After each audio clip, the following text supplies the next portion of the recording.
Welcome everyone to the panel on race, neighborhoods, and violence. We have three presenters today, Donica Gordon, Ruben Miller, and Andrew Papachristos. Our first panelist, Donica Gordon, is Assistant Professor of Sociology at Tufts University. Donica's research explores the intersections of race, space, and the law. Her current project analyzes the relationships between racial segregation and policing. Using several data sources, including ethnographic observation of police work, she describes how the police respond to and shape unequal urban landscapes. In previous projects, Donica studied how racial typifications of neighborhoods permeate individuals' daily mobility patterns and how institutional practices in a drug court impacts clients' pathways through the program. Donica.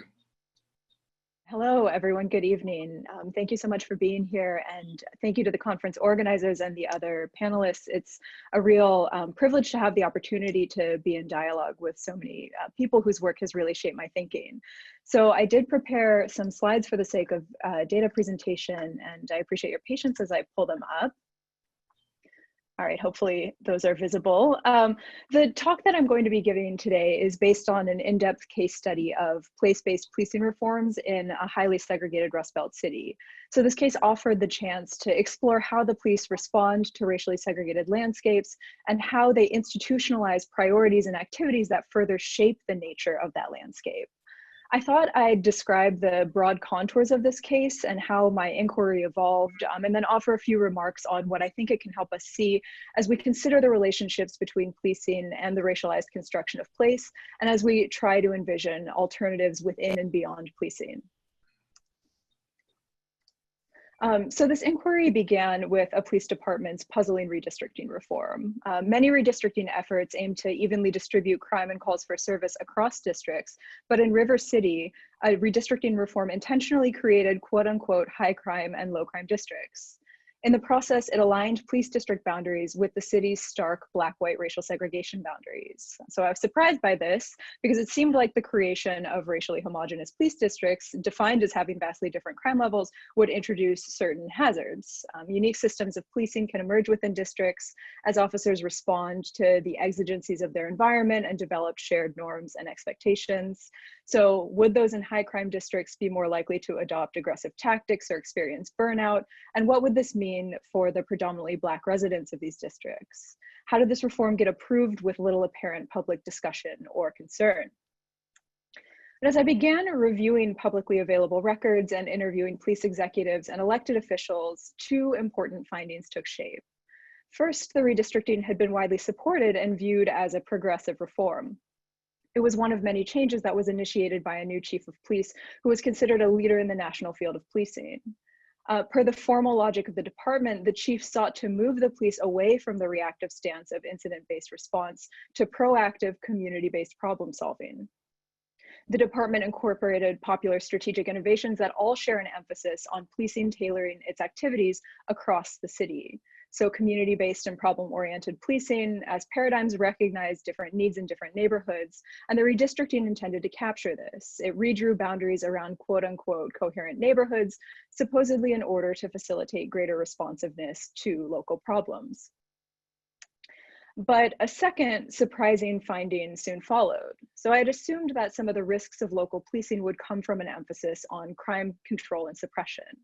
In a deeply segregated city afflicted by a long history of racial discrimination, it seemed probable that policing strategies would further target poor Black neighborhoods. But another narrative emerged in public presentations and interviews. While police officials still identified violence as a priority, they repeatedly touted the potential benefits of the redistricting for the city's new low crime districts. Before the change, officers would often be pulled to the busiest parts of their districts. Now that those areas had been excised, those in slower districts wouldn't encounter such pressures. They could spend their time patrolling and responding in quiet residential neighborhoods and the city's downtown. In short, there was an outsized focus on improving police response in better off predominantly white parts of the city that were defined as low crime. And the reasons for this became clear as police executives and others further discussed the reform. Many saw the police as playing a central role in the economic health of the city. Excellent police service in middle-class neighborhoods would retain residents who contributed to the city's tax base and who might otherwise be tempted by services available in the suburbs. Enhancing perceptions of safety in the downtown, even though it was already comparatively safe, would further attract tourists, developers, and new residents. Indeed, this downtown redevelopment strategy was the primary tactic of River City's Urban Growth Coalition. City leaders adopted a vision increasingly common across the Rust Belt. To recover from post-industrial decline and to stay viable in an era of globalized flows of capital, the city had to appeal to entrepreneurial developers and the knowledge class. And the police were just one of the resources implicated in cultivating these areas of entertainment, consumption, and high-end residency.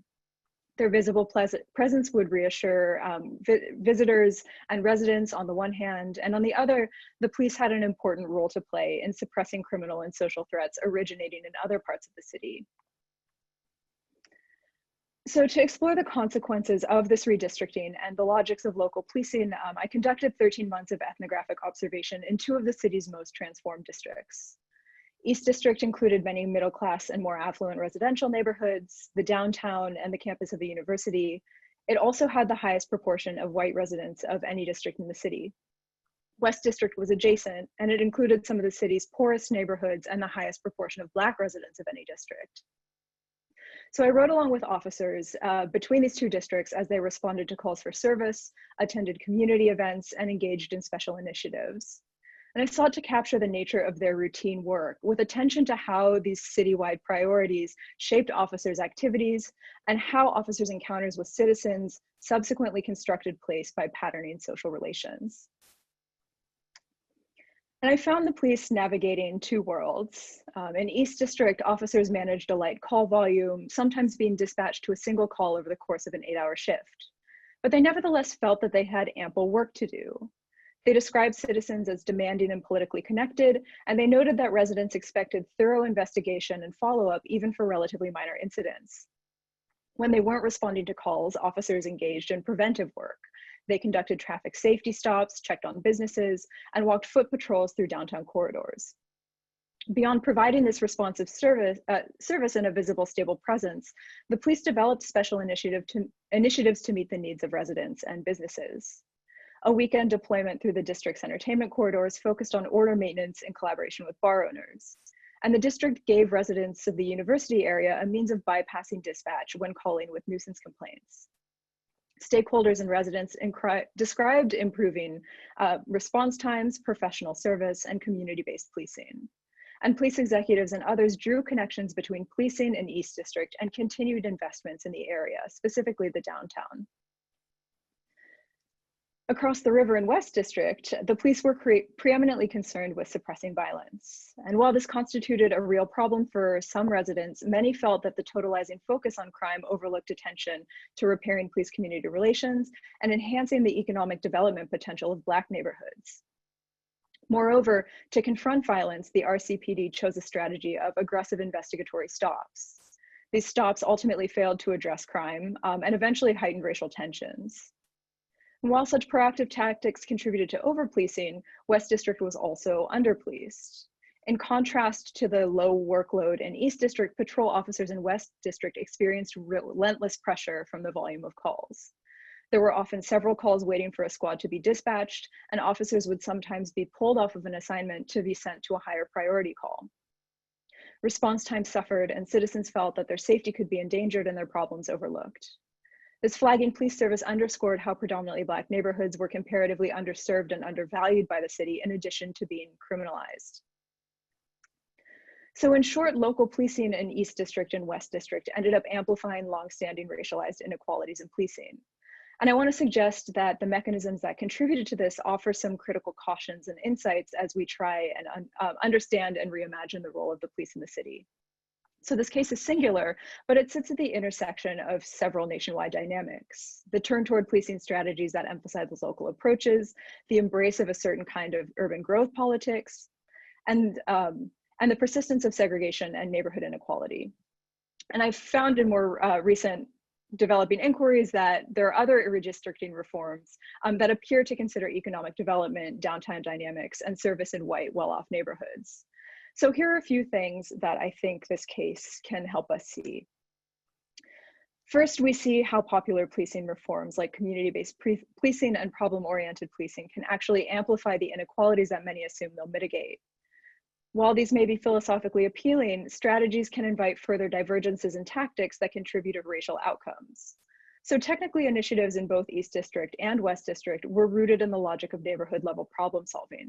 But policing in East District appeared to be truly aligned with an ethos of responsiveness and collaboration, while proactive patrol in West District developed without community control and ultimately alienated many residents, even though it outwardly aimed to solve a problem. This case cautions us to maintain a healthy skepticism when we hear popular buzzwords from police executives. We need to look at how strategic innovations may be unevenly or partially implemented in ways that favor dominant groups, and we need to attend to how the logic of local policing can enable surveillance and suppression under the guise of community problem solving. Second, this case highlights the ties between the policing of dominant places and marginalized ones. So we often study and problematize the role of the police in Black neighborhoods or contested spaces, but their priorities and activities in these areas are forged in relation to those in predominantly white and socioeconomically advantaged areas. What happens in downtowns and affluent neighborhoods bears on what happens in other parts of the city. As empowered residents demand more officers for responsive police service, where do those officers come from? And if people in places are being constructed as criminal threats, who or what is on the other side of that construct in need of protection? We can get a fuller sense of the organizational dynamics of policing and their racial consequences by attending to this relational character and by looking closely at what's happening in white neighborhoods as well as Black ones.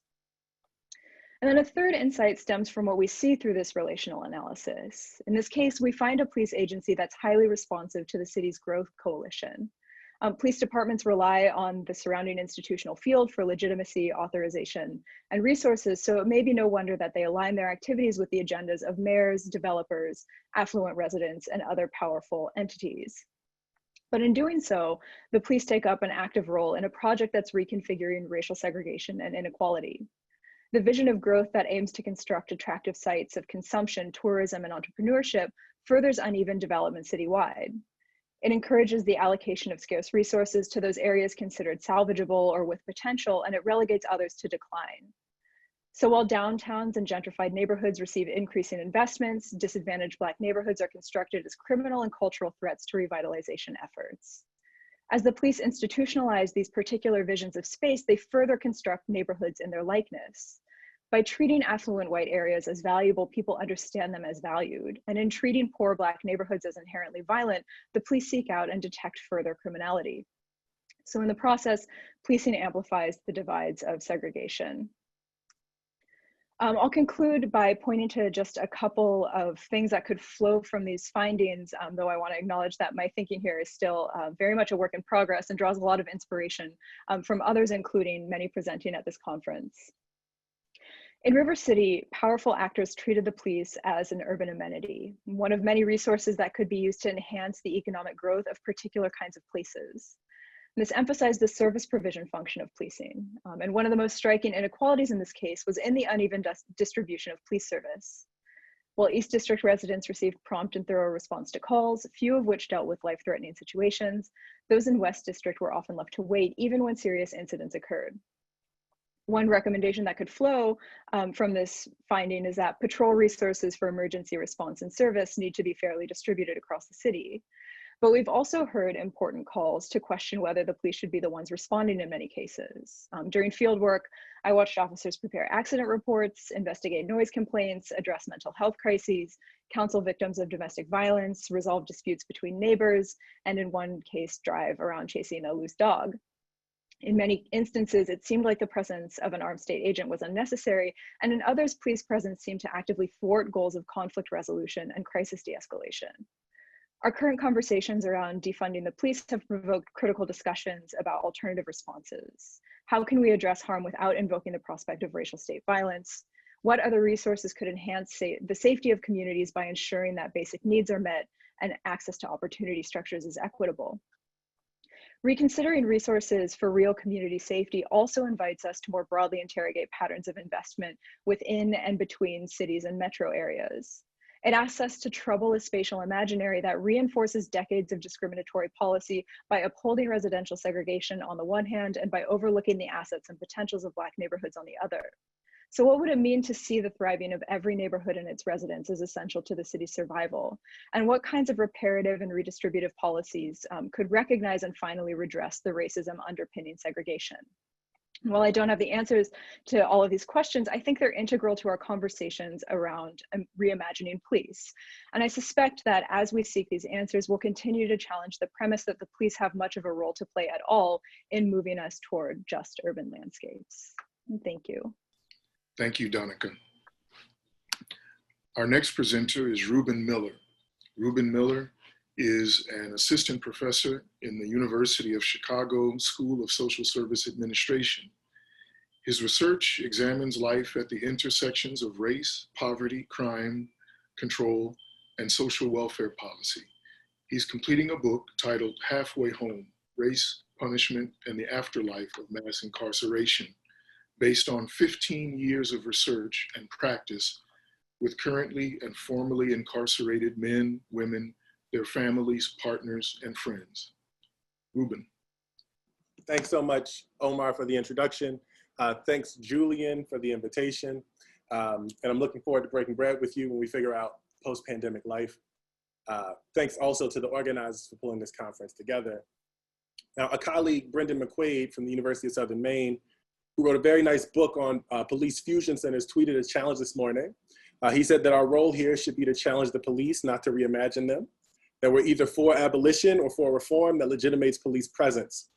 I hear that. I think we ought to be responsive to the demands we see on the street. I think that some of this has been addressed a bit today, and I very much appreciate the nudge to think carefully and critically about not only the moment that we're in, the legacies of that moment, and the kinds of things that these social situations produce. So I'm interested in what it means to be policed, how people who are criminalized are impacted. I'm not a policing scholar per se.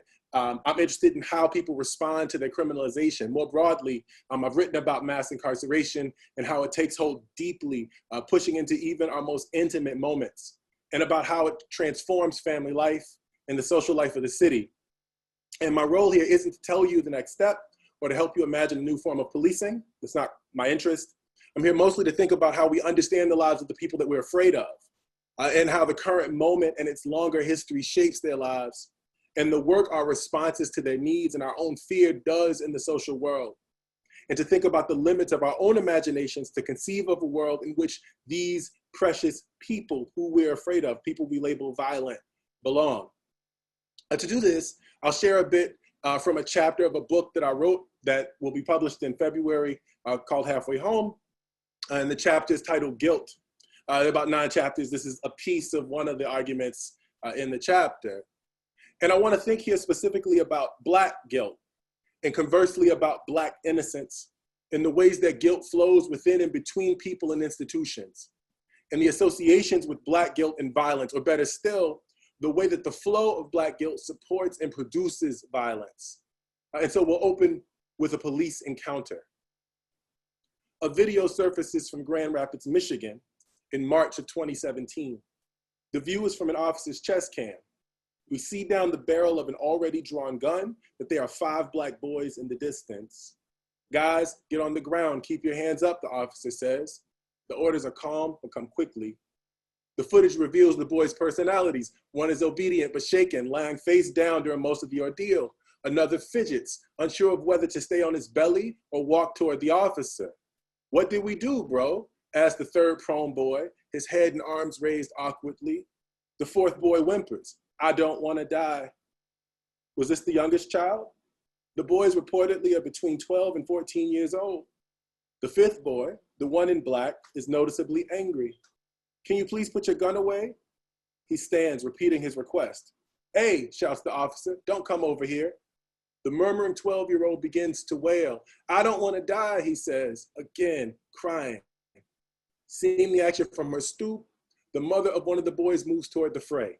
"Ma'am, Can you get back in your house for me? The officer says formally. Impossible. A gun is drawn on her child. Ma'am, ma'am, shouts the officer as she approaches. Again, the scene fades to black. An officer talks to two parents. We're just doing our job because a lot of people out here have guns, he says. A father says, you're saying they didn't have guns, but y'all pulled y'all guns? We don't know that, the officer replies firmly.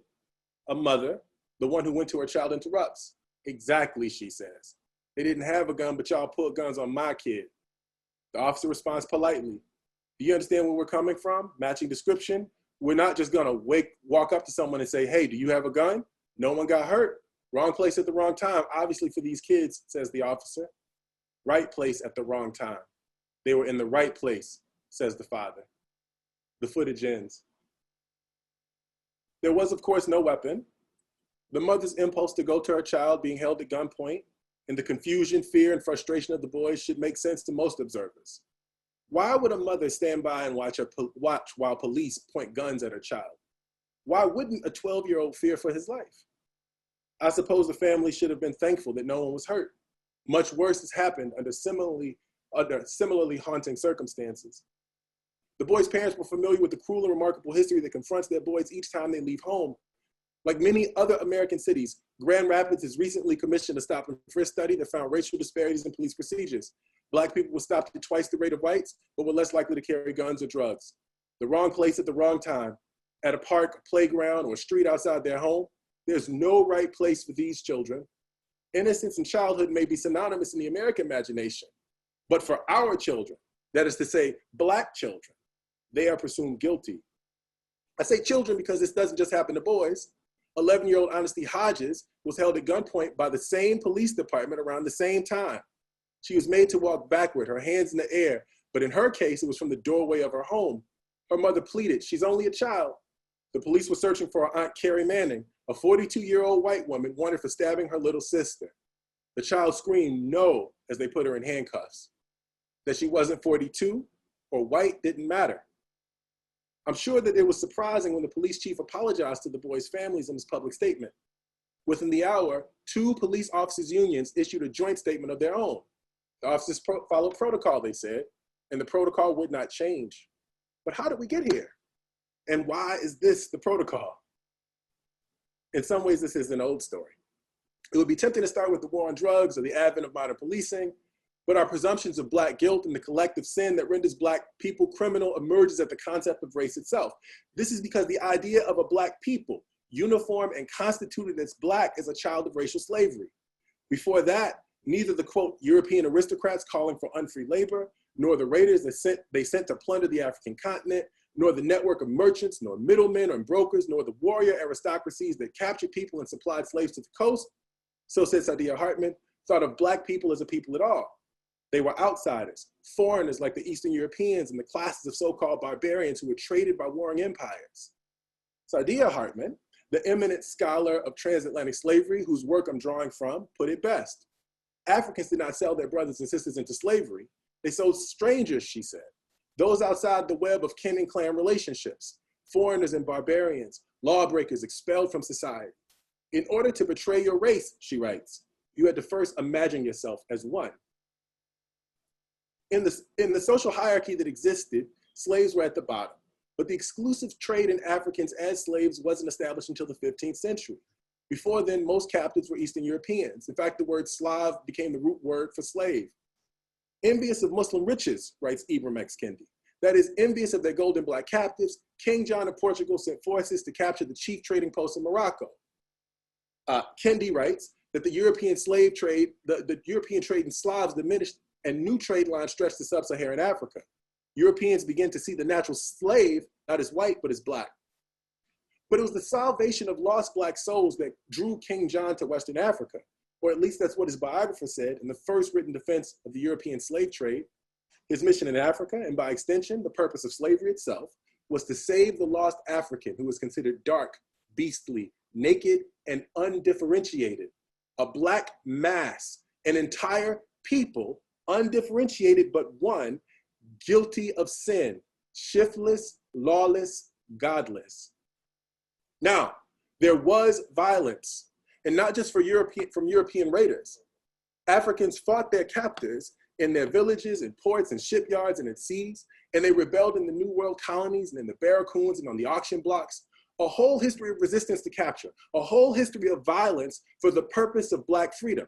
Sometimes joining with the indigenous people who died by the thousands resisting the same captivity, sometimes joining with indentured servants whose quality of life wasn't much better than a slave's.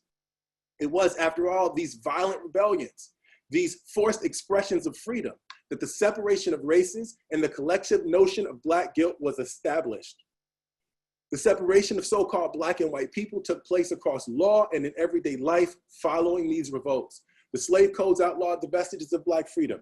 Miscegenation was a crime, reading was a crime, traveling without papers was a crime, work shortages were crimes, escape was certainly a crime. According to the political theorist and abolitionist Andrew Dilts, this was the crime of stealing oneself. All of these so-called crimes were associated with Negro insurrection and therefore Negro freedom. To combat solidarity across racial lines, white servants were given new freedoms. They were allowed to settle Indian land and permitted to punish enslaved and Black people. The word white was used for the first time in print to describe people of European descent, and these newly white people began to identify with the masses they once opposed. While these sharp lines separated the so-called races, they also separated Black people, including Black children, because of this idea of violence from any presumption of innocence. And while the fear of Black insurrection was always palpable, and white slave patrols, constables, and eventually the police stood at the ready to beat back Black rebellion, the way that Black people were depicted in popular culture changed after emancipation. In the words of historian David Levering Lewis, the African American becomes demonized, a threat, a lascivious beast roaming the countryside of the South, people loosed by the end of slavery, and now upon us like locusts. The idea of Black criminality preoccupied American minds. Police in the South rounded up thousands of Black people for failing to work, for attempting to leave, for the so-called crimes of being idle. The convict leasing system balloons as newly freed slaves and their children were recaptured and used to rebuild the South. This was an early form of mass incarceration, with the incarcerated population in Southern states more than tripling between 1865 and 1890. And there was over-incarceration in the North, as Black workers fled terror to arrive in the slums of Chicago, Philadelphia, St. Louis, and New York, among other cities. From the tabulating of Black crime in ways that erased the criminality of white immigrants, to the many wars on the poor, the war on crime, the war on drugs, and to some extent the war on poverty, Black people were over-incarcerated and increasingly treated like criminals. From the moment of the Portuguese encounter with Africans, who were first viewed as undifferentiated, naked, lawless, godless, a people was made out of a set of market logics, out of what we might call an efficiency. And as an efficiency, a people was created, so too as an efficiency, that people was labeled violent. This reflects some reality. There were revolts, and revolts were a part of capture. Revolt and violent revolt, at least 1 in 10 revolts of the 1,400 known crossages of the Atlantic, and revolts on so many plantations, the domestic relations of capture. The moniker of Black violence was almost always deployed at moments of Black freedom, and Black violence, and by extension, Black guilt, gets deployed at moments of Black emancipation, which come about in the wake, and some historians say because of so many revolts. This is not just the establishment of guilt, but the erasure of Black innocence, a kind of racial innocence associated with white children, according to Robert Bernstein, and the separation of Black children from the same kind of presumption of innocence, meaning they were fit for particular kinds of labor. What I call Black guilt is therefore a material condition. It springs forth from material relations. In this case, from the configuration of a labor market in a given moment in time. Proponents of racial capitalism might find some similarities here, but also a configuration of culture, of fear brought about through these same efficiencies. We might say through convenience, and those fears show up in our laws and policies. Today, 48,000 laws, policies, and sanctions that target people with records, creating a new material condition, one that bars them from the political economy and culture, from the very social life of the city. In fact, changing the nature of city life in its wake. These are policies directed at the kinds of people that we're afraid of, to protect from the violence that comes in the wake of their freedom, of their release from captivity. There are now thousands of policies barring whole groups of people from hundreds of categories of employment. This is the through line, public safety, public protections that produce a kind of violence. efficiencies that produce a kind of violence, material relations that produce a kind of violence, and Black guilt as a material condition. This is why I've never been surprised when I run into kids and learn of their first police encounter. How old, I would ask, when you were arrested for the first time? They would say 10 or 12 or 14. How many times were you arrested, I might ask? They'd say 15 times, 20 times, shit, too many times to count. By the time I met Lorenzo, who everyone called Zoe, I was used to the script. I asked, how old were you when you were first arrested? 10. How many times? 15 or 16 times. What led to your first arrest? Zoe was a drug robber. There are many reasons he was arrested. The reasons are unnecessary for now. But what's important is the history. He spent nearly 15 years in and out of prisons. Black guilt may follow violence, but is a material relation nonetheless. And some material relations spring from the violence, but some material relations produce them. Zoe had been free for just 32 days. That is, he was almost free. After serving 9 years across 4 maximum security prisons, he was released on 5 years probation. Zoe left the prison with bus fare, $25 in gate money, and a voucher from the Illinois Department of Corrections good for 30 days rent. He was given the address to a halfway house in Auburn Gresham, a neighborhood on Chicago's South Side, and told to report to the parole office on 80th and Cottage Grove. He wasn't sure he should go. Zoe was from K-Town. This is a neighborhood on the West Side. He hadn't been to the South Side in years, but it was a different country. It's 2001. The Twin Towers had not yet fallen. There were no gang registries to speak of, or at least there were none that the public knew about. The murder rate had dropped by a third during the 9 years Zoe was downstate, but there was no evidence that he could see things were any safer in the neighborhoods where he would travel. He felt on edge, and to him, so did the neighborhood. Zoe knocked on the door of the halfway house wearing khakis, his prison-issued oversized button-down white short sleeve t-shirt, and black plastic boots, the kind that gave most men blisters. And there were rules. You could smoke outside, no drugs, no drinking, no guests, no pets. You must sign up for food stamps right away and turn over your link card to the house manager. This is how they fed everyone in the house. And you must pay $400 a month for rent after your voucher runs out. You've got 30 days. There are no 5-day eviction notices because you don't have the same rights everyone else has. You'll just be put out the halfway house. The 30 days went by fast. Zoe had lost most of his family connections. His mother was dead. His younger brothers were in no position to help him. He had never been in a romantic relationship to speak of. He had been first arrested as a child, at least nothing long term. He was facing eviction, no job in sight, no $400 to pay the rent. He had been to many kinds of prisons, but he had never been homeless. So I'm not saying that people commit crimes only due to their material circumstances as I wrap up. Some people commit crimes because they want to. Jack Katz's work is important in this way.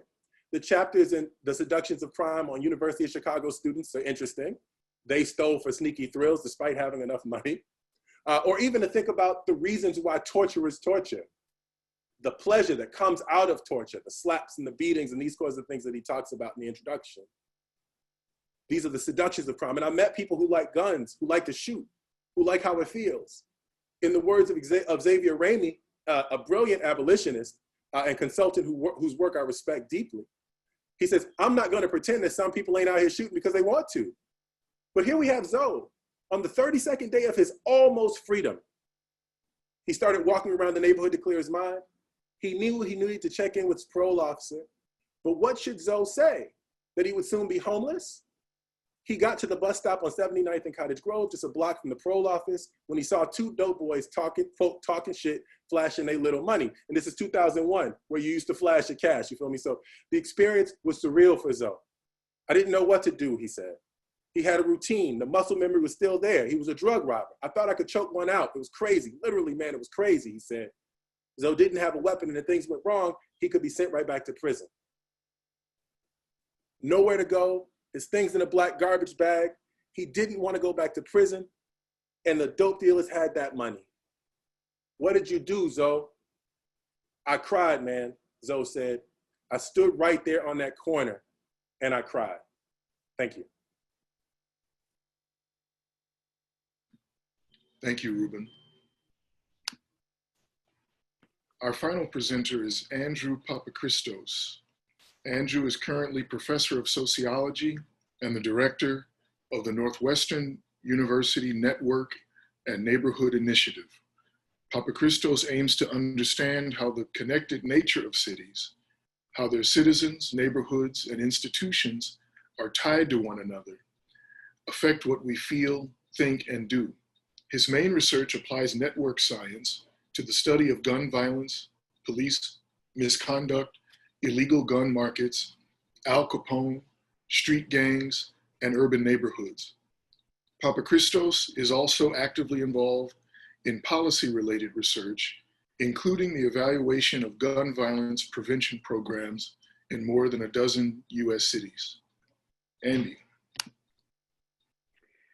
So thank you for having me. And let me just say, Donica and Ruben, it was a pleasure being on a panel with you. The work is inspirational, and I hope I can do this panel some justice. I'm going to share my screen. And when I was originally asked to be on this panel and told that this was a panel on sort of neighborhood violence, I started to think about, well, what should I talk about? And I've got a whole body of work, as do lots of people in the space, that talk about neighborhood violence. And we often talk about sort of the concentration of neighborhood violence in particular places, precisely because of some of the policies and structural conditions that both Donica and Ruben talked about, right? We built the city this way. We built expressways to be certain places. We built housing projects in certain places. Robert Vargas is doing some great work on historical gerrymandering and political boundaries and school catchment zones. All of those are sort of by design. And then, given the topic of the conversation, I wanted to highlight something, which is that police violence is also neighborhood violence. It concentrates in spaces for all of these same particular reasons. All of these structural conditions, which we've been talking about for a long time, but are now back in the public space, they're driving police violence to happen in the same neighborhood. So it's the same sources of inequity that are driving these disparities and all sorts of things. And police violence, of course, is disproportionately affecting certain spaces, especially Black and brown spaces. And so what I'm going to talk about today is about networks and the network structure of police misconduct. Now, I actually think this idea of networks, which I'm going to talk about, is important. I mean, obviously, I think it's important because I'm going to talk about it. But to heed, Ruben's call when he started his talk, and to build on some of the things that Donica was talking about, networks are this in-between sort of mechanism, in between individuals or certain policies or types of policings or actions, and the big structural things which everyone is talking about sort of in this moment, as they should be. Networks allow you to see how behaviors and inequities play out in space and time and impact people's lives. And therefore, I would argue, can offer a bunch of different points, both for interventions or preventions or dismantling. Lots of choices about defunding, for example, will come down to police personnel, which is about network size, or talking about who should be in those networks and where they should be.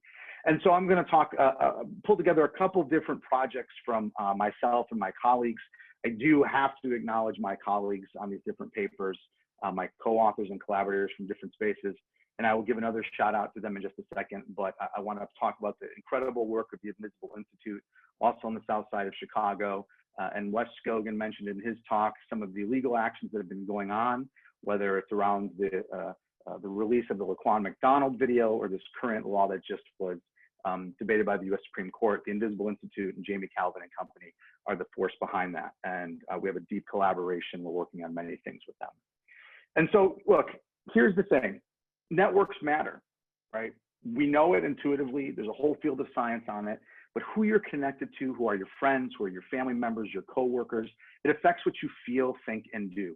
It affects violence in profound ways. It affects behaviors you adapt. It affects promotion. It affects the spread of contagious disease, as we're battling that epidemic as well as all these other epidemics. And so I want to take this approach to see how we understand policing. Because policing is an inherently networked phenomenon, from whether you're partnered or you're in a unit or you're assigned to a geographic space, who you're with and who you're around, how the culture, the blue culture gets transmitted, how those things happen are intimately tied to your sort of social networks that are related to your work and your informal networks. So I'm going to briefly look at three different things. One, I want to talk about essentially what this network structure looks like of police misconduct and behavior and violence. I want to talk about its impact on police violence and problem behaviors, especially the shooting of citizens. And I also want to talk about what this means for this event as we reimagine or reinvent policing. What does this network perspective tell us, and how can it be useful? So briefly, I said I was going to give another shout out to the Invisible Institute. Let me go ahead and do that right now. So the Invisible Institute, if you've not visited the website, you should go do that. Please don't do that while I'm talking, but do it right after. Every time I put this slide up, I know people are going to their computer. But they have the Citizens Police Data Project, which is essentially an online record made available publicly through massive FOIA requests and data processing efforts that allows you to look at every single police misconduct complaint in the city of Chicago for an extended period of time. It's a wonderful interactive design website. Researchers, myself including, have been using it, and it's a huge service, not just to science and policy, but to us as a city. So I encourage you all to check out and look at the Invisible Institute. And again, we're going to be using our data, and we're partnering actively with them in trying to translating our work into policy and journalistic spaces. If you go to that website, one of the things it lets you do is look up the record of any single police officer. And I'm actually not going to use any police officer names on this presentation, simply because in this case, I haven't gone and looked at all of the cases to see which are sustained or unsustained, but you could do that. But here in Officer A, one of the things that the Invisible Institute does is it makes a network for you. So here's a police officer who had 36 complaints, and you can see on the bottom his network, the other officers this particular officer, Officer A, was involved with. And so for the research that I'm going to show you, what I did was I linked officers through misconduct complaints and also through arresting behaviors, which I won't actually talk about fully today. So essentially, if myself and my partner had a complaint filed against us, we have a tie. And then if I have a complaint leveled against me with somebody else, we have a tie. And you string these things together to make a much larger network, right? And this is a very standard procedure in network science. You're converting what's called two-mode network to one-mode network. But one of the things I want you to remember, in the images that I'm showing you, these dots, these little nodes, they're people, they're police officers in the city of Chicago, or they were if they've retired or moved on. But they are real people. They're not categories, they are people. And so the data we use comes from a certain time period, and you can see the number of complaints. Not all of these complaints have full information, so we're using a subset of these data. And the first thing we're going to do to kind of answer this question is, there is an important distinction. The complaints that are filed against police officers from civilians, and then those that are filed against you from your department, your fellow officers or supervisors. And so I will talk briefly about that distinction as well. So look, let me start by this question. Police misconduct. We talk about bad apples. We talk about sort of bad behavior, but is it a group phenomenon? And what does that look like if it is? So on this particular graph, which I'll pull apart for you on the left-hand side with the bar charts, basically about 60% of all civilian complaints against officers aren't against one officer, but more than one officer. So inherently, even if we're just looking at specific events, they are group-based and that they involve two or more people.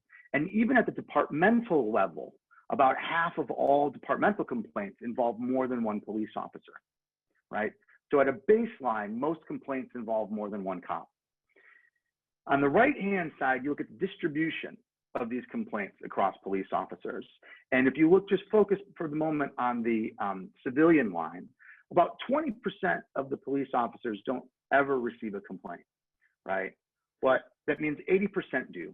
Most police officers that receive a complaint receive one complaint, two complaints, but there's 30% of officers that receive lots of complaints. And importantly, with something that was picked up earlier in the day, is that most police violence goes unreported. So this is reflecting only a fraction of all police violence when we talk about the distribution of these things. And the same is true as violence more generally. Most violence goes unreported. But basically, there is some evidence that there is a small proportion of officers that is involved in a disproportionate number of cases.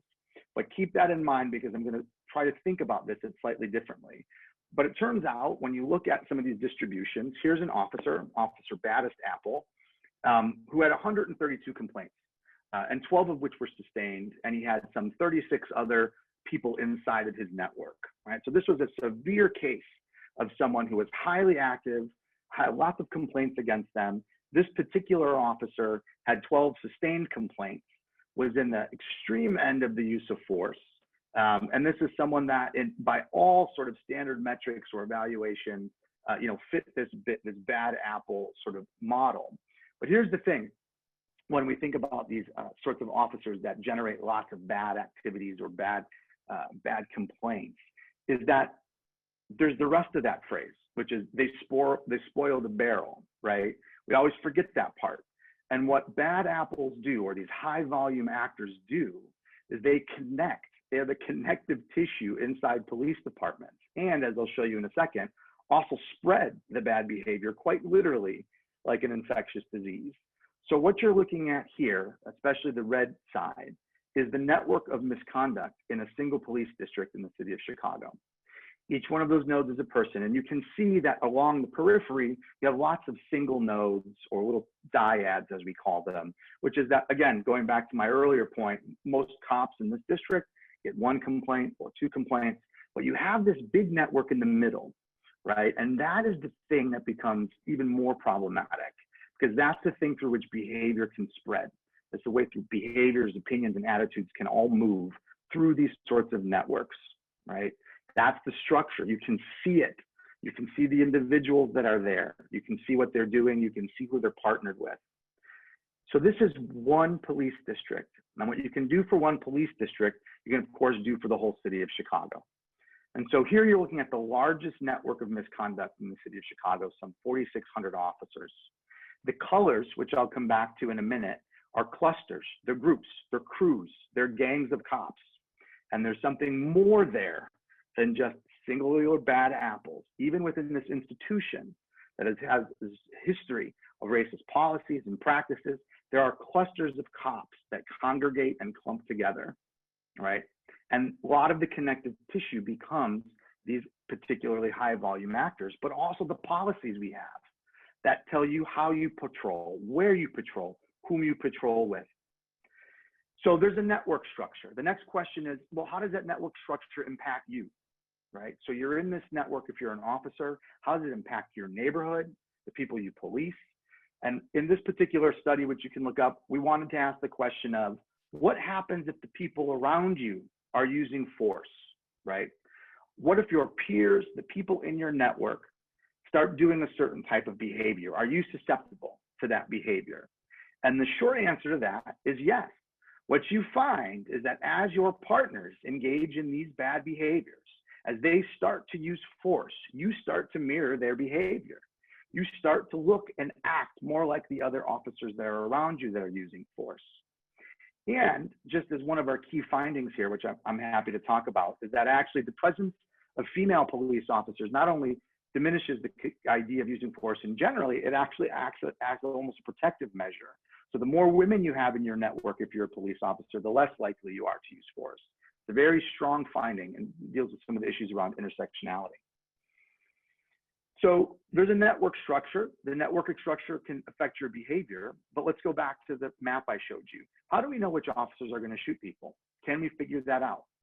And setting aside for the moment any conversation around justified versus unjustified or legal versus unlegal, but let's just focus on the fact that pain is being caused, weapons are being drawn. And you heard Ruben talk about the feelings, the visceral feelings it feels and instills in people and how it terrifies a community.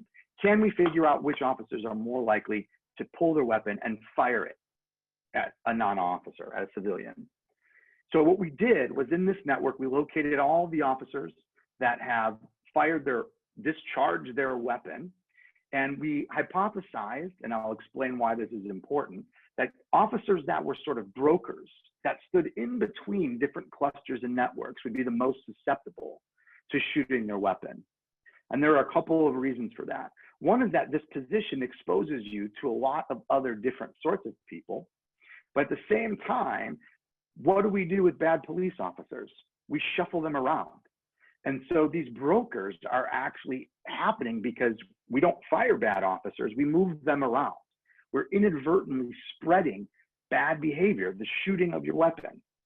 And so that is precisely what we found, that officers that occupy those positions controlling for anything else, including their general activity, whether they're involved in proactive, policing or other unit assignments, that officers that are in these positions, which we can identify, we can map them out, those officers are almost 30% more likely to shoot their weapon, controlling for anything else. And once again, we see that female officers are much, much, much less likely to be involved in shootings. The last sort of finding that we have that I want to talk about is looking for those crews of cops that I had mentioned. And here I will use one example because we're using this example actually to find it. And so if you haven't heard about the Roland Watts case, you should look it up. This was a crew of police officers that was involved in housing projects in Chicago. They robbed drug dealers, they sold drugs, they were involved in violence. It was a massive, massive case. Again, the Invisible Institute has some amazing investigative reporting on this matter. And now what's happening is all of this activity is coming to light and people are being exonerated and released from prison. And so we looked at this and other cases like this in Chicago and the Shakespeare district and the Austin district and said to ourselves, what does that network look like? And if we know what these crews of cops look like, can we identify them? Can we jump and dive into that network and identify those police officers? And so what we did, basically was we took the Watts crew and 2 other crews, and we created a clustering algorithm that said, let's look for all the cops, the patterns, the structural signature, these crews of cops within this big network that kind of look like, that would raise an alarm, not just about bad apples, but bad crews. And we found, using this statistic, about 160 crews, right, in the Chicago Police Department, 160 crews of cops that have the same patterns of behavior as these extreme cases.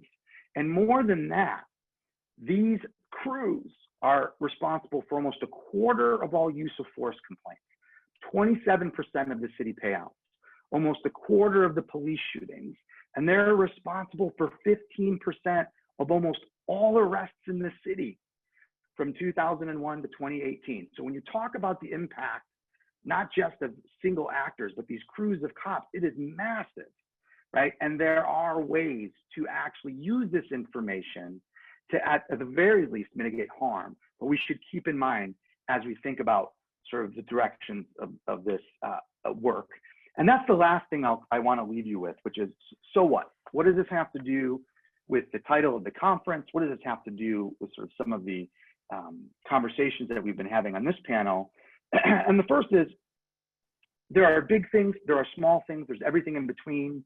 I want to go back to I forgot what they called it, the Skogan policy. If we're talking about reducing the size of a police force, you can see the impact of the size we'll have on these networks. It's very hard to change networks. You change networks by tearing down things like housing projects, by building expressways, by changing budgets. That's how you change networks. It's a very difficult thing to do, but we are absolutely at a moment where some of those things are possible. At the same time, there are certain policies. Chicago is under a consent decree. Stop shuffling officers. The reason we shuffle officers is because we can't fire them, right? And it is causing so much damage, so much harm that we can see pretty far away at this point that we can get there. But it doesn't resolve this issue, which I don't pretend to have the solution of what do we do with these networks more generally, and what sorts of things can do more than just mitigate harm, but fundamentally change the way we police our neighborhoods. And with that, I'll turn it back over to our moderator.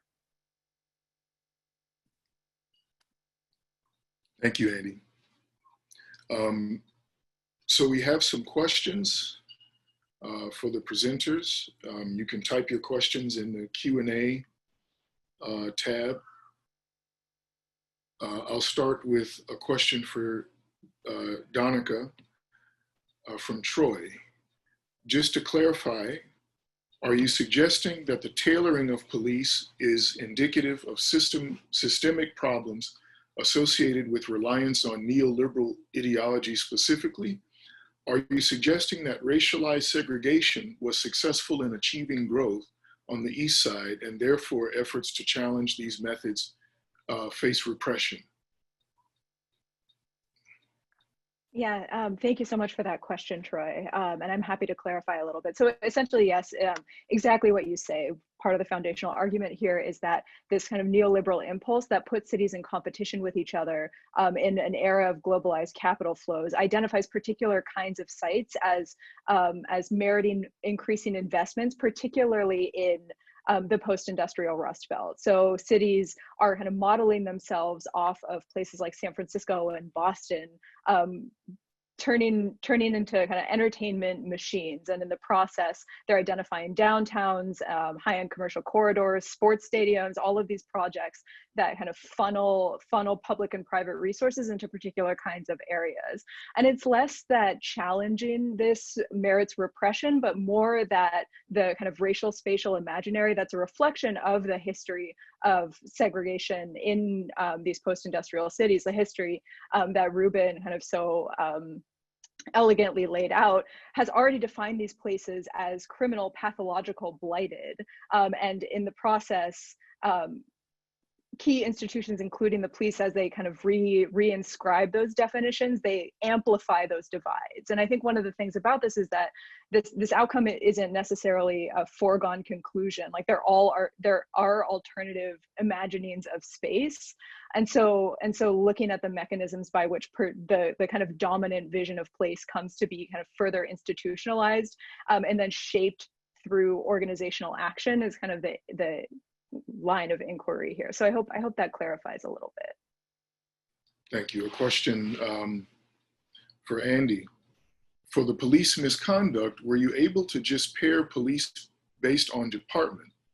Were you able to see who were actual partners and what rank they held? They're also curious as to the presence of women reducing the likelihood of misconduct related to the other question was, could you only view that information based on women in departments or women who had male partners? That's a great set of questions, and I'm happy to also follow up with anybody offline on that. So we do not have patrol assignments to know who everyone's potential pool of total partners are. So we've recreated the sort of bad behavior, I know air quotes there, the bad behavior network with the sort of regular activity behavior by linking officers through arrests. So if Omar and I arrested someone, we would be on patrol together. So we would be partners. And so we're sort of bringing into the conversation both our regular patrol or assignment partnerships, and then layering on top of that sort of the bad behavior. In terms of answering the question about women officers, if they are listed in either of these things, we have information on them.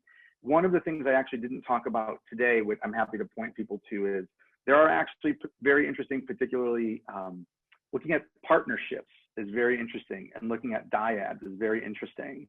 So it turns out Black officers get far fewer complaints in general, but they get more complaints from their superiors internally. So they face discrimination within the department, yet out externally they get fewer complaints, in much the same way that in general women always have fewer complaints and they're less aggressive. And the pairing of officers is interesting because there's nothing, basically cops pick their own partners in Chicago. Even though it doesn't have to be the case, there's nothing in the collective bargaining agreement that says so. If I want to work with Ruben because he and I like taking 6-hour lunches, chances are I'm going to work with Ruben, right? And so there are certain pairings that you could, again, see that lead to really bad behaviors that are sort of indicated in there. And in the case of gender and the gender dynamic, that is creating a good effect on it, which is reducing misconduct. Scott asks, is there a racial composition trend among the crews that were found that might differ from the overall race composition of the police force? I can't answer that one off the top of my head. We don't, when it comes to pairings, I can't answer that off the top of my head. Race didn't stand out as statistically significant, which is these were not all white crews or all Black crews or all Latino crews. There was a mix of racial composition in the crews that we saw. In the Watts case, obviously the sort of ringleader in that case was Black, and the other ones, they were not. But at this point, we didn't see any sort of discernible racial patterns into it. One of the things that is important in those crews, however, was housing projects. And for those of us that know anything about the history of housing projects anywhere in this country, but especially in Chicago, those were really flashpoints for police brutality and misconduct, just be the way they were policed. And so we're also trying to look at the impact. The Watts centered on the housing projects. And so that is actually something when you, again, talk about policies, to go back to Donica's point, when you talk about policies that create abuses, that's a housing policy that generated a style of policing that is conducive to you building these sorts of crews. And it's not just police crews, all kinds of crews, and police are following this kind of pattern and abusive from a state perspective. Kalfani Toure asks Donica whether you found an increase of violence in the communities the police were to serve, such as police initiatives causing local community members to amplify their own code of street justice. Yeah, thank you. And that's a good question. And I can't really speak to the kind of causal relationships, but policing or violence in River City did generally follow national trends. And I think one of the interesting things was the way that the police department made its own causal claims in relation to that. So, there might be some mechanisms there where under policing is resulting in people kind of taking their safety into their own hands that I can't really speak to.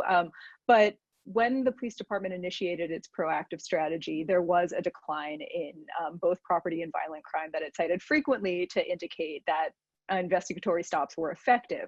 But then when we saw crime rates increase, and particularly in these defined high crime districts, the police department then used that rise in crime to justify the ongoing use of investigatory stops in order to kind of suppress the crime again. So I think one of the things this demonstrates is that kind of very muddled and often totally divorced relationship between police activities and violent crime itself. So thank you for that question. An anonymous attendee asks, and this looks like a question for both Ruben and Andy, in what ways can the histories that Ruben shared engage with network research or vice versa so that we can get beyond identifying bad apples police officers? I think that the history tells us that it's not about people. I mean, I'm on a panel full of sociologists. I mean, so let me just the obvious, that it's never about individuals. That nothing happens in these kinds of asocial ways that we presume. I think all the presentations today speak to that. One thing I will say is there's something interesting. I hope there's something that people find something interesting about the signaling of guilt in relation to neighborhoods. So if what I'm suggesting about Black guilt is sort of lands on people in ways that folks find convincing, I think one can make a convincing argument that no ideas about violence in relation to neighborhoods and the signaling of police forces to go to and patrol neighborhoods allow for a certain kind of behavior within those neighborhoods. I think there was some discussion about that already when we think about the ways in which housing policy, for example, produce a particular form of policing and different modes of policing relate in different relate to different kinds of everyday interactions between police officers and the people in the places that they patrol. I think networks are super important, but I don't think they're, the only way to address these issues. If I had to think about this, and one of the things we've been trying to think about has to do with one of the findings we were talking about with crews, which is when we talk about things in Chicago, like say John Burge, right? John Burge and his crew were a handful of folks, but the amount of trauma they inflicted on a neighborhood. And some of our earlier panelists, Ali Sewell, had a paper that just came out that talked about the collateral impact of these events on communities. People change their behaviors in response to police violence. So people knew Burge, they knew Watts, they changed where they walked, they couldn't sleep. So when you hear the trauma that Ruben is talking about, to call it trauma is probably an understatement, but I'm going to go with that word for a minute.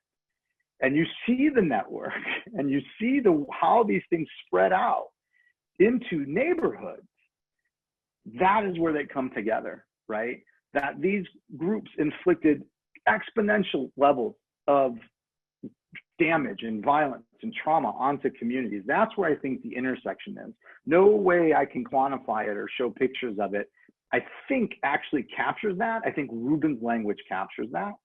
But I want to remember, the reason I like to point out that those nodes are people is because those are people, in this case, inflicting pain or potentially damage to neighborhoods, right?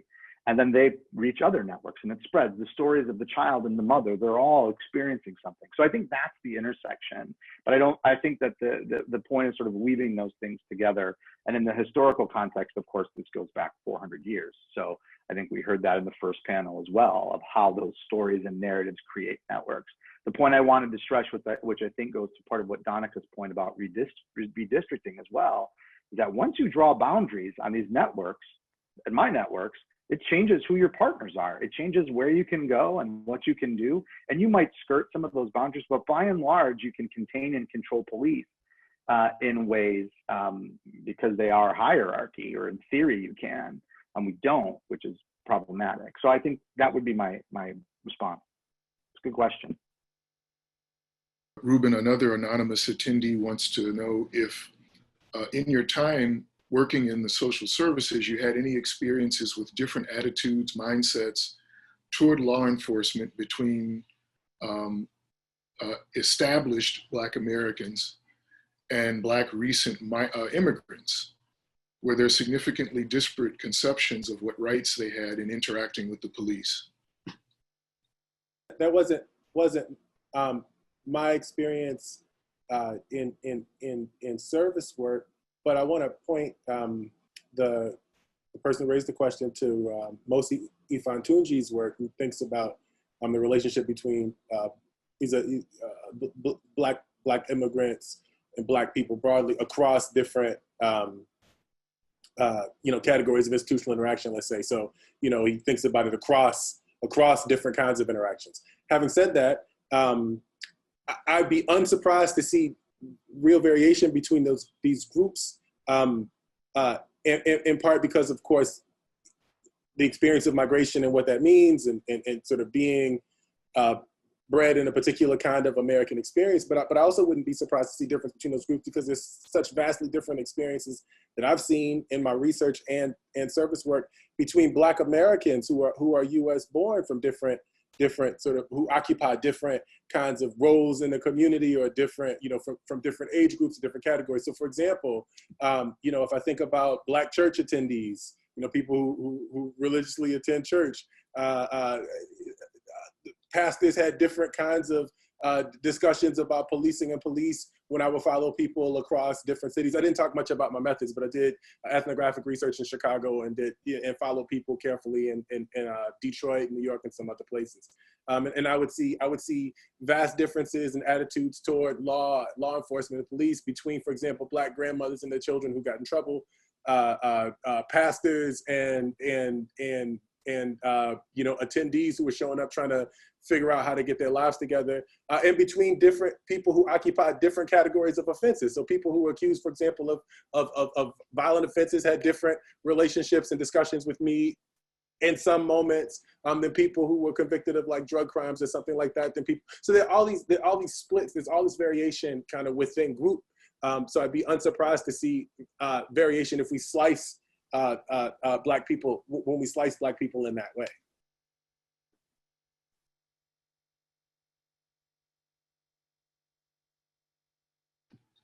Shelby Scott has an ethics and methods question. As we create more quantitative models in hopes of producing evidence-based policy, how can we ensure we are collecting, obtaining, and analyzing data in an ethical and unbiased manner? We're trying. I mean, I think it is an interesting, I'm in an interesting position in studying police. And again, so I didn't put names up here, although actually I can. I don't need to. That's all public information. And so I could put, and I have in other contexts, put in the names of particular officers that are sort of well known in the spaces. And the Watts case is particularly public, and so I felt okay doing that. You know, in my other research, where I study, say, gun violence, I never use anybody's name. In terms of the ethics involved here, I think that the case of policing being a public entity, it's actually a lot easier for me to speak about those issues publicly without things. And most of the data we're actually using aren't human subjects data in a traditional sense. So right now, this project is fairly easy where that's concerned. At one point, Chicago Public Housing had its own police department, now no longer the case. Did that figure in the analysis? If so, what are the policy implications of the type of specialized force? So yes, and we are working on that with the crews. So I think I'd mentioned lots of the crews were faced in those. We've started to look at specialized units, and gang unit, drug unit, warrant units. What happens with them, as we kind of all know, is they have high levels of activity. And so, you know, setting aside that we don't have any information on the culture of those units, and they do develop their own culture. They have T-shirts and tattoos and patches and give themselves names, and, you know, but setting that aside, what ends up happening is their volume of interactions is very high. And so if you're jumping out and doing aggressive things, it creates a different sense of group dynamics as well as violence. And public housing, by the way, again, by design for the people that live there, but for the police that police those spaces, it puts you in intense, constant interaction. You see people coming and going, you see the cops coming and going. And so it does play a key role, and we're trying to look at it. And that's just one sort of condition or policy. Again, thinking about districting or redistricting, it was another sort of policy. But and then also they came down, and so we're also trying to look now at how tearing those things down, whether it's spread bad behavior or bad behavior kind of changed as people went back to, you know, normal police assignments. A question for Donica. Do police officers have any role to play in helping to redistrict in a way that could actually help minority communities, or is the only good way to cut police out entirely?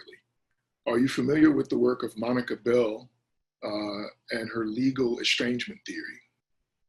Yeah, thank you for this question. And actually, I'd like to point to Monica Bell's recent anti-segregation policing article that I thought did a really nice job of kind of grappling with this challenging question of how district boundaries are determined and what the implications are for racialized policing. And I think one of the things that she points out is that if we think of police redistricting as kind of parallel to political redistricting, then there could be a potential argument for creating race-conscious districts.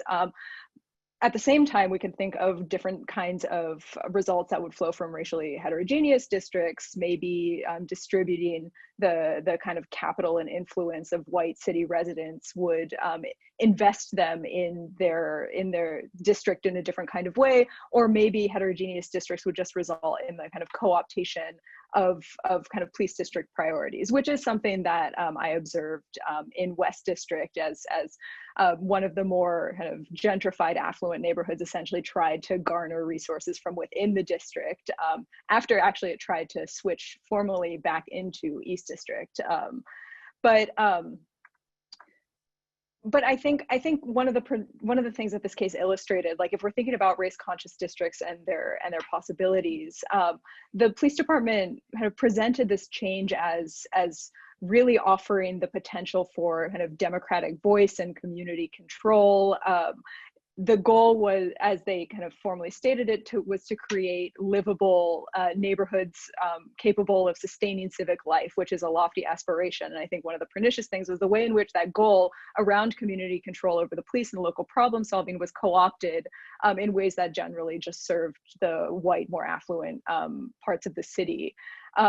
And I think to the question of whether this is ultimately a role for the police at all, if we're thinking about creating neighborhoods capable of sustaining civic life that are livable and that are secure, then we have to look beyond the police, as so many people have argued today, at the kinds of resources, both public and private, that would enable people to kind of live in safe, secure neighborhoods effectively. Ruben, can you speak more on the effects of Black guilt and the violence inflicted on Black children on people's later behavior? Does the presumption of guilt make people hypervigilant about appearing criminal, or just resigned, or something else? Yeah, thanks so much for that question. So I think about two literatures, one on stereotype threat, which is I think the more obvious place to go when we think about this, and the pains that people go to shake off the idea that they'll embody some stereotype about their racial, gender, or their social position. So stereotype threat, suggests that people wear this extra burden of having to prove to others that they're not what they presume they are. So Black folks might try to appear not to be threatening, or there's a presumption that Black folks are threatening. And when that presumption lingers, when that threat lingers, they tend to do less well on things they need to do in everyday life. The psychologists tend to test these on like diagnostic tests, like their performance on diagnostic tests or something like that. And the same thing with women. If you say, women aren't good at math, if that idea kind of lingers, then they tend to do less well. So it shows up in their performance, which is perhaps a kind of behavior. The famous book, Whistling Vivaldi from Steele, I can't remember, unfortunately, Professor Steele's first name right in the second. But the idea that one would whistle Vivaldi to try to prove to others who are around them that they're not a threat. And my own students, my own Black students, will do things like wear their University of Chicago sweatshirts to make sure when they're on campus that people don't think that they're some sort of threatening type. And so we can see this show up in their performance. But there's another literature, and that we see that the weight of having to disconfirm negative stereotypes about you show up in their performance. We might see this in other ways, like behaviorally, something like this. But there's another kind of psychological literature that I'd like to point to on rejection sensitivity that I think more closely relates to what I mean when I talk about Black guilt and the ways Black guilt gets taken up, for example, in public policy. So what I tried to argue today was that Black guilt is associated with ideas of violence. Black guilt is necessarily a material relation. Violence necessarily springs forth from this material relation. The efficiency of creating a people, using those people, bringing those people captive, elicits a violent response. The material relation elicits violence. That violence then is stuck on you. You're not labeled violent in this way. So that's one expression of it. Another expression of that guilt, an expression of that guilt shows up in law and policy. The 48,000 laws and policies that bar people with criminal records, for example. So police already think you're violent. They show up to your neighborhood. They arrest you because of supposed patterns of criminality that show up in that quote hotspot that you happen to call home. Now you've got this arrest record. Now you're barred from whole swaths of employment, hundreds of categories of employment in the state of Illinois. There's something like 580 something laws, policies, and sanctions that prevent you from accessing entire categories of jobs. And so when you apply, you hear no. Well, how does rejection? So guilt, the fear of you is written into public policy. Black guilt written into public policy. Now, how do you internalize that guilt? Like, what happens then? Psychologists say there's something called rejection sensitivity, where when I hear no constantly all the time, I begin to withdraw. Children act out behaviorally, for example. In schools, my relationships with my intimate partners dissolve in later life. The psychologist who writes a lot about this is Geraldine Downey. Her work is absolutely fantastic. And so we can see psychological implications from this. We can see relational implications, meaning like intimate relationships with intimate partners. We can see all sorts of mental health challenges and problems show up in this way once you're labeled once you're labeled as someone who's guilty, once the innocence has been stripped from you. And of course, the last thing are these violent police encounters. What does it mean for a cop to always fear for their life, no matter how old you are? What does it mean for young Honesty Hodges, who was 11 years old? It didn't matter that the person they were after was 42 years old and white. Young Honesty, 11 years old and black, is made to hold her hands up and walk backwards. And so there's these traumatic events that happen that also cause trouble for people later on. Is there a shared definite definition of community in the first place that everyone agrees on, or is it more of an empty term that means whatever certain people want it to mean?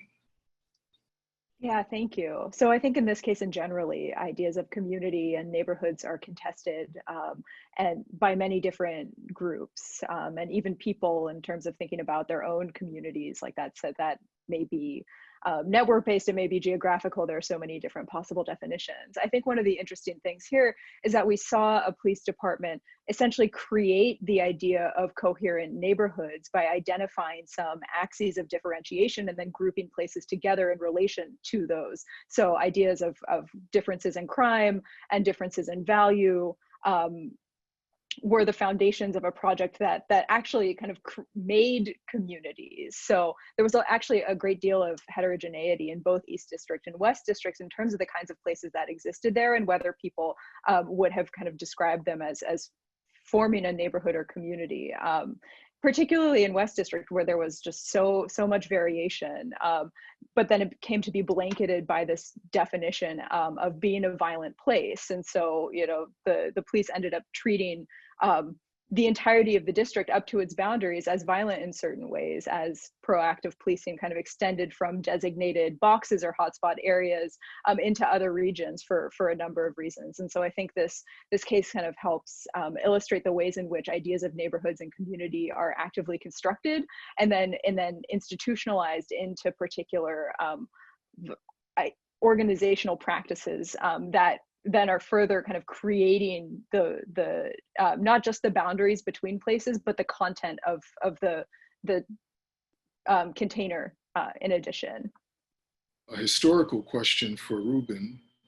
Professor Miller, when did the exclusive trade of captured Africans to be sold as slaves across the Atlantic or to the markets of the Iberian Peninsula take on its strong racial determination?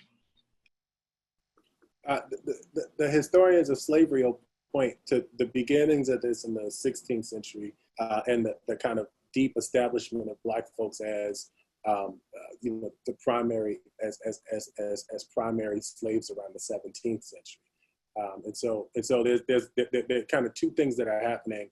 On the one hand, Slavs, you know, Slavic people in Eastern Europe are doing things like building fortresses. And they are resisting, which in part drives up the Slavs as part of that trade. And on the other side of the Atlantic, you've got other forms of resistance from indigenous people who are fighting against slavery, but who are also falling dead in the coal mines and gold mines, and you know, and on the plantations, stuff like that, because of exposure to European disease. And then you've got natural resources also along the route, along the sub-Saharan route. So you get both people and stuff when you raid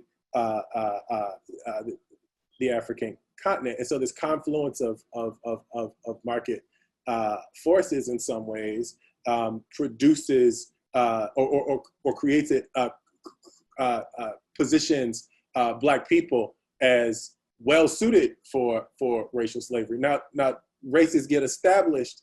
Race is not yet established. I think following these histories until in the ways that we think about it, until moments of rebellion in the United States that happen when Black folks join with white folks. So so-called white people and so-called Black people are joining together for rebellions that are happening throughout the 16th century into the early 17th century, the most famous of which being, of course, Bacon's Rebellion. And this is the moment we start seeing the separation of these races because the rebelling together is something that landowning whites, rich landowning whites don't want. And so racial solidarity gets broken by the establishment of Blackness in the ways that we think about it today, or most closely related to the ways that we think about it today, and whiteness most closely related to things we think about it sort of in that moment in the late 17th century. So Bacon's Rebellion, I believe, is 1676. Now, I'm not a historian, so I should send you to the interesting histories on this, and I'm happy to send a list.